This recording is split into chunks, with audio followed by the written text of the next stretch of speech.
Well, it is literally true that Senator Obama canceled his own visit to the Landstuhl Regional Medical Center. The reason given by that McCain ad as to why, as well as the video used to illustrate its point, were entirely false. McCain's attack ad claiming that Senator Obama, quote, made time to go to the gym but canceled a visit with wounded troops. The announcer adding that, quote, it seems the Pentagon wouldn't allow him to bring cameras. The implication being that that is why Obama canceled the visit, because the media would not be allowed in the medical center with him.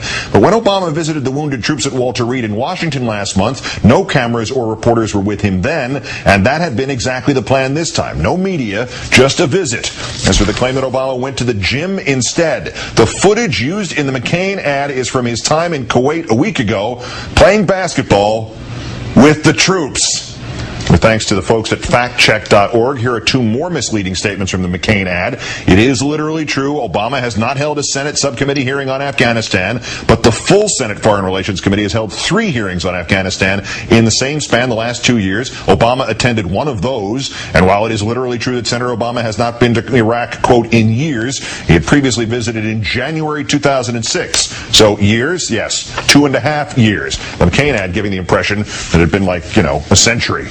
Meanwhile, his name is Senator Chuck Hagel, and having been to Iraq and Afghanistan with Obama, he does not approve that message. We saw troops everywhere we went on the congressional delegation. We went out of our way to see those troops. We wanted to see those troops. And that's part of our job, to see those troops, by the way, and listen to those troops, Bob. And we did. Do you think that ad was appropriate? I do not think it was appropriate.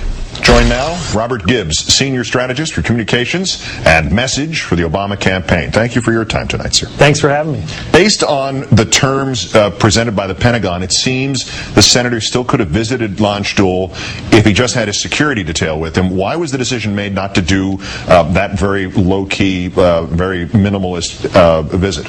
Because the campaign was going to take along with it retired 2-star General, Air Force General Scott Gration. The Pentagon said that his participation would make that trip a campaign trip. And we decided at that point, then rather than put our men and women who had served the country, served our country, protected our freedom, and been injured, rather than put them in a political situation in the middle of a campaign fight, that we would just not go and not use them as props in this kind of fight. The McCain ad, most of the airings of this thing have not been followed by any kind of fact check. The news organizations just throw it out and then say, well, what do you think?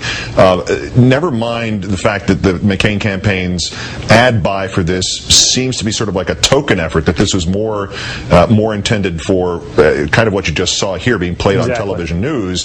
Obama said on several occasions his response to attacks like this would be swift, but we are moving in this, obviously, this 24-hour news environment. To this point, the senator's response seems to have been swifter than the McCain's swiftness, to use an unfortunate term. But is it fast enough? I mean, has there been enough of a response to this thing, no matter what its provenance or intention might be? Well, I think there's, as you mentioned, this ad's aired about 5 times throughout the entire country. But most importantly, and I think you ticked through this, Keith, the footage that they used to say we don't visit the troops was in fact footage that was shot by Armed Forces Television with Barack Obama visiting the troops. There's probably not a better spokesperson than this than John McCain's friend and colleague in the Senate, Republican Chuck Hagel, who says the ad was inappropriate. Just a month ago, Barack Obama, as you said, went to Walter Reed. A week ago in Iraq, those 3 senators, including Barack Obama, visited a combat support hospital in the Green Zone in Baghdad, where they take the most immediately wounded off the battlefield. So I think the ad is honestly best served by us getting out the facts, but not overreacting to the fact that this ad is dishonorable and inappropriate, and I think that's pretty clear. Senator McCain had pledged to conduct a clean campaign. He said that's what the country wanted and deserved. And if this turns out to be a dirty one, which this ad and some other things might suggest, is Senator Obama putting himself at a disadvantage if he does not respond to some degree in kind? Is there thought of letting loose the 527 groups, perhaps? Well, look, obviously we don't control the 527 groups, and certainly negative ads that go up by the McCain campaign, they seem honestly quite comfortable with making all of their advertising negative at this point. Will certainly be responded to, but I think it's important to fight the truth, fight these ads with the truth, which is what we've done, and point out just how silly and quite frankly dishonorable they are. those contradictory polls today and the calculations a lot of people on all sides of the spectrum have been making, clearly the majority of Americans want us out of Iraq, plus a majority of voters want change, plus the economy is in the state that it's in. Is there any sense that that should at this point equal a bigger lead for Senator Obama in these polls? Well, look, I think this is all presidential elections in the last, at least the last few presidential elections, have been exceedingly close races, and we think this race is going to be exceedingly close. We think people are just beginning to get to know who Barack Obama is, and as more people do, we think the politics and the polling will take care of itself. Robert Gibbs, senior strategist.